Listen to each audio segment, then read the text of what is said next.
All right, we're getting close to wrapping this up. I thought this was going to be the part where I was going to get to the videos, but it ended up way too long, as is usually the case. So, uh, one more piece of, I guess, background information, and then make sure and tune in next time.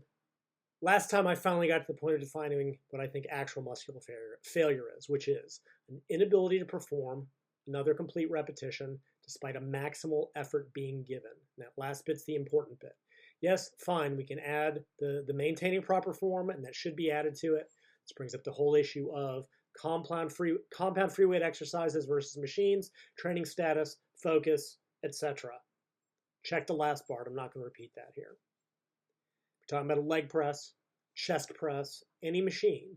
Failure occurs when you can no longer complete a repetition despite a maximal effort being given, because that's all that matters from a physiological muscular standpoint. Muscles don't care if you gave up because it got uncomfortable, because you have no training drive, or any of that. Your muscles care about physiological task failure, because that's what's going to stimulate them to adapt. And again, I'm not saying you have to train to failure to get an adaptation.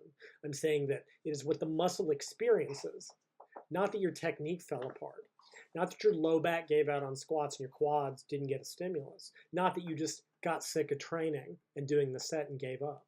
Okay? Failure occurs when another repetition cannot be performed despite the trainee giving a maximal effort.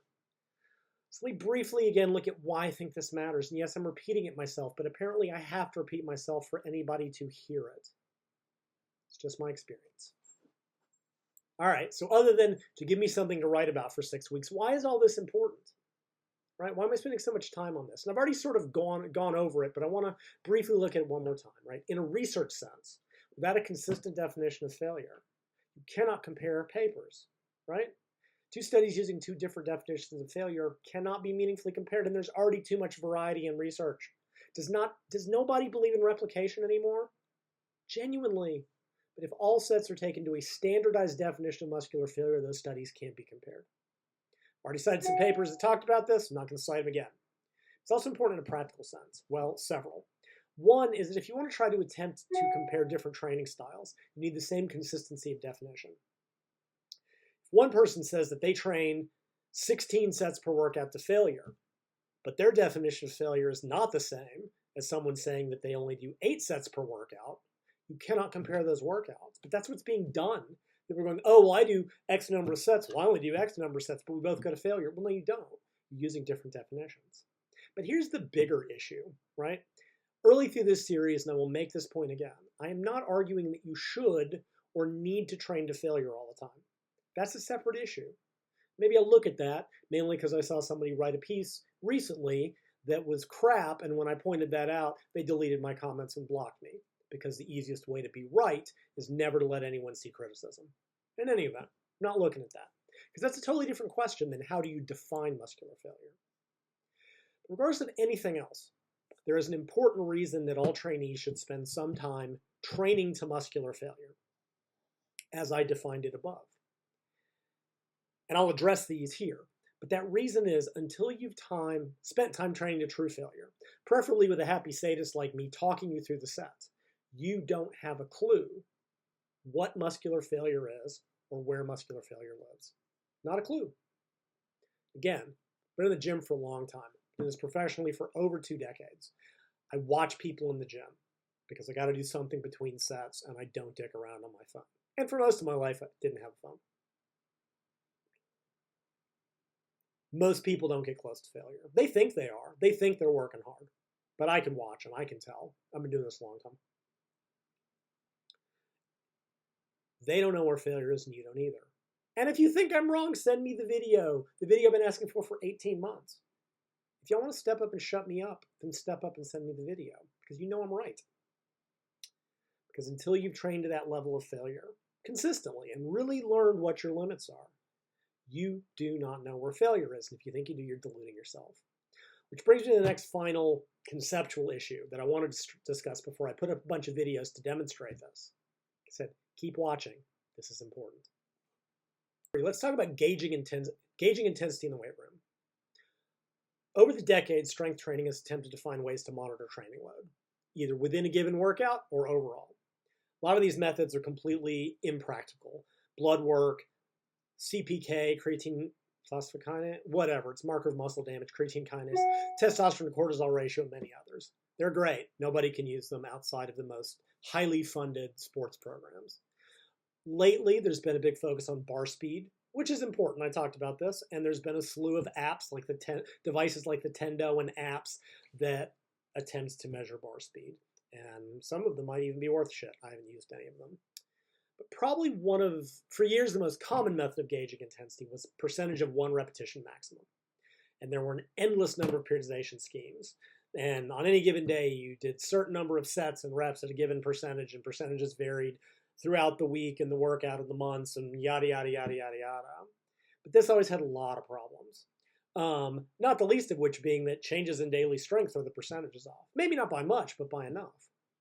Some of the studies I cited earlier point out that the number of reps any given person can get with a percentage of one rep max can vary significantly sometimes. Women often get more than men. Endurance athletes get more than strength and power athletes. If I give 10 athletes 3 by 10 at 75%, it may be a completely different training load for each one. It might be impossible for some and submaximal for others. So in recent years, some newer methods have been developed. Well, one is an older method that's been reapplied. And they're the three that I want to look at, which are RPE, Rating of Perceived Exertion, RIR, reps in reserve, and what I've been wrongly calling reps to failure. But I'll address that. And a good review of this topic, from which much of my discussion comes from, is Methods for Regulating and Monitoring Resistance Training by Eric Helms and co-authors, and I'll link to that in the notes. All right, Rating of Perceived Exertion. RPE is just a method of subjectively estimating exercise intensity. It's been used in aerobic activities for years, well, decades anyway.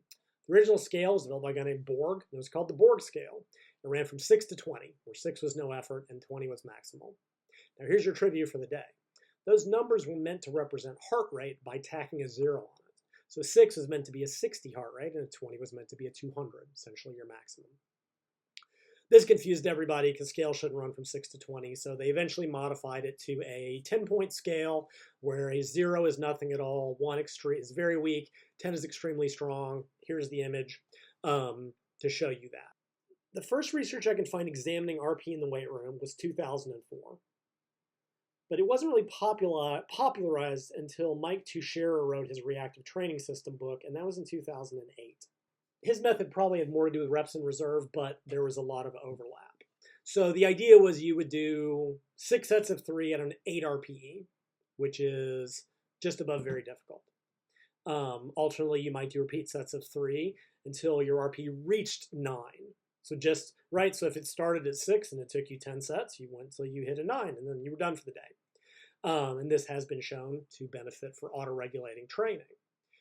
Some recommend tracking session RPE, where you would have the athlete estimate the entire workout RPE 30 minutes later as an attempt to get the overall difficulty, but it doesn't seem as accurate or useful. Certainly not the same for a steady state aerobic workout or even intervals. Because think about it, a powerlifter who does a bunch of heavy triples with a 10-minute rest is probably not going to rate that as high for a session RPE. It's a bodybuilding workout with high reps and shorter rest periods. Like the triples are hard, but it's a different kind of hard than when the metabolic strain is, right? So I don't think that RPE works as well in the weight room, or it doesn't. As an example, several studies early on showed that even though the lifters hit failure, they reported less than a maximal RPE.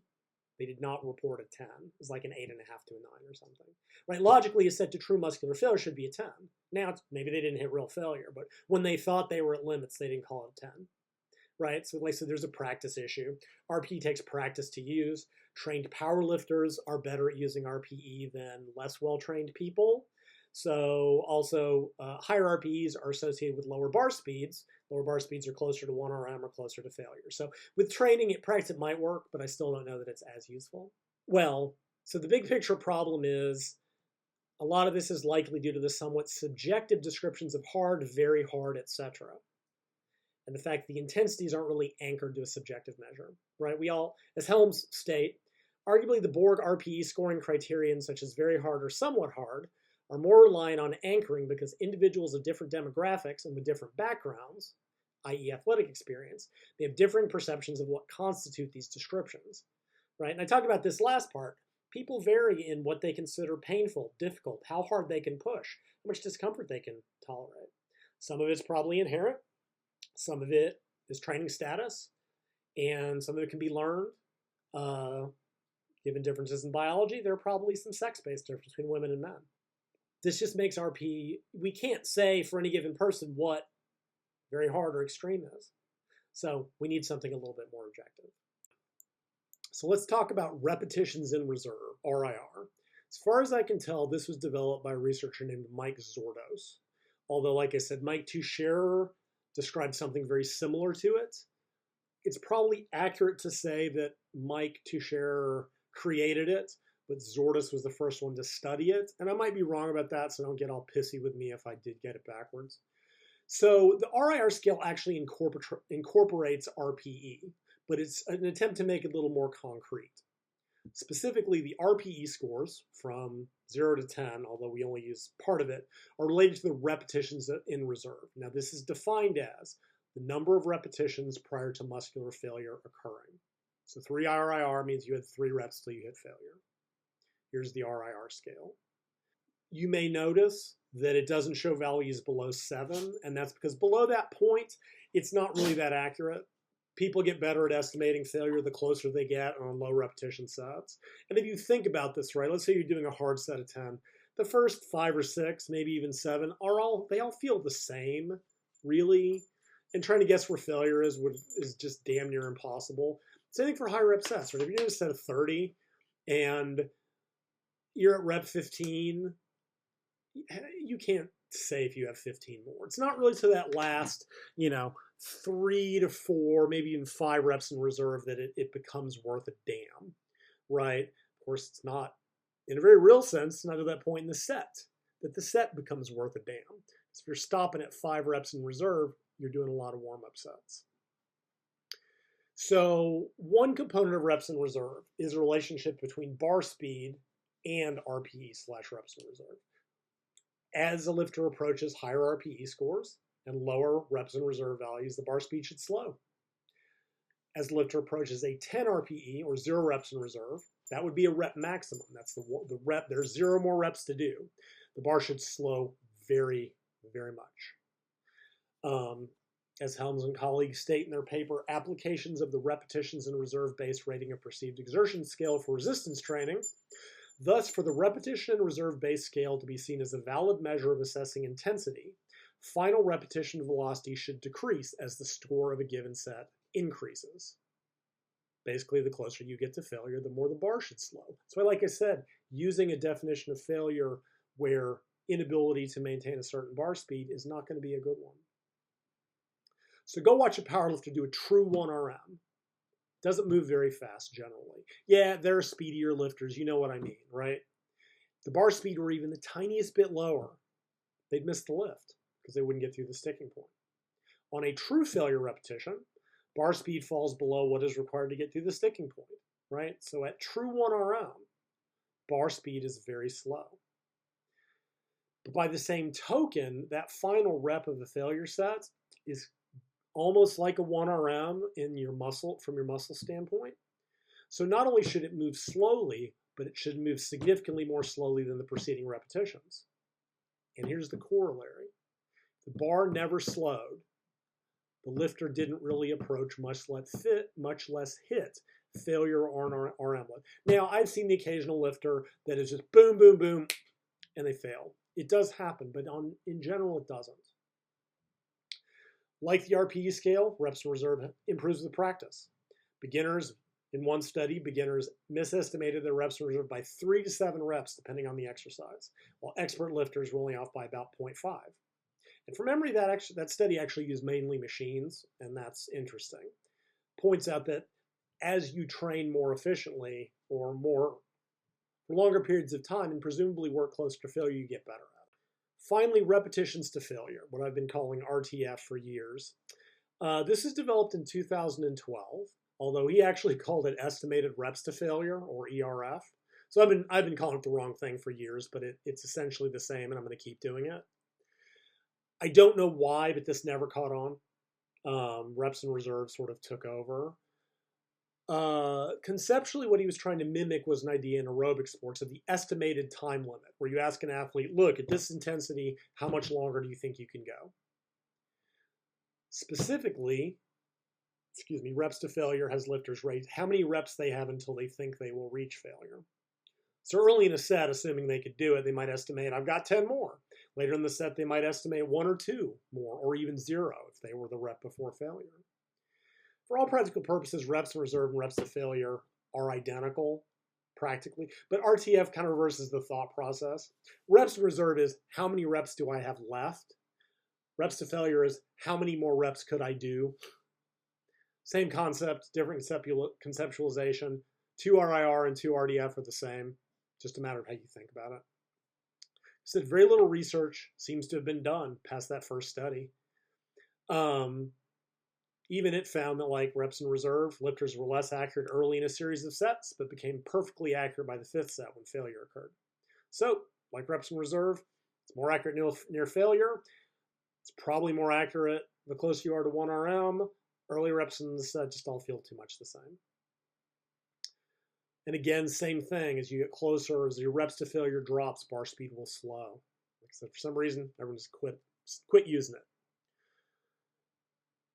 So those are the 3 big scales that are in use right now. But there's a problem with it, right? So RPE is a subjective measure. 10 is the maximal effort. But that depends on how you anchor it. Reps in reserve is more objective. It's an estimation of the number of reps the lifter has left in them before failure occurs. And then reps to failure just kind of reverses that mentally to how many more they could do. All of them have been shown to have some utility for regulating training. Don't make any mistake, although it's usually in trained lifters, and that's important. But they all share the same fundamental problem. All 3 are anchored on the concept of a maximal effort and or sets to failure. Both RPE and RIR take practice to use. Presumably reps to failure does too, but I don't think it's ever studied. It's clear that more well-trained athletes are better at using them. Because the problem with all of this, them within the context of this series, is what I said above. If you don't know what a maximal effort or a true muscular failure represents, these scales are totally useless. Because you cannot possibly know what 1 rep in reserve, 1 rep to failure is if you don't know what true failure is. You can't know what a 9 RPE is if you haven't been pushed to your true limits and experienced a 10. Even then, you probably have more in you that you simply haven't learned to access. Right? Arthur Jones, possibly apocryphally, once said, if you think you're at failure and I put a gun to your face, you'll get another rep. So yeah, there's always a little bit more, but you have to learn to go to that level, and it takes practice and it takes time. And as I said above, and I will keep beating into the ground, in 25 years of training, the number I've seen even get close to true failure, I can count on a few hands. Yes, fine, reps go awry, things happen, but true muscular failure, like I'm describing it, despite the fact that everyone on the internet trains harder than any 10 men, well, I'm repeating myself. Like I said, there's the bar speed issue. It's true RPE 10, 0 reps in reserve, 0 reps to failure is approached. Bar speed will, or at least should, slow. This is a function of the impact of fatigue on movement velocity. By corollary, again, the bar doesn't slow. Even if the lifter said they hit failure, they didn't. It's not even up for debate. Fine, I know technical failure or form failure. I've got you on a hammer chest press and the bar never slows. You didn't hit failure. You didn't get close. You did a warm-up set. There's just too strong of a relationship with study after study showing that bar speed / velocity, intensity, nearness to failure, by extension RP, RIR, RTF are too related.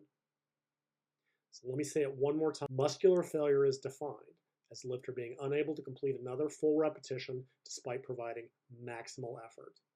What would a set to true muscular failure look like, say on a machine?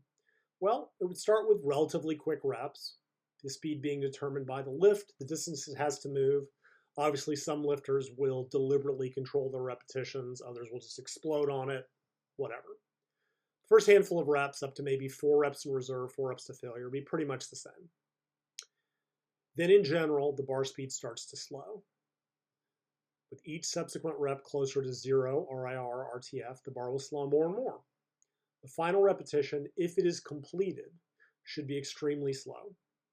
Again, picture a 1 RM by a powerlifter in competition.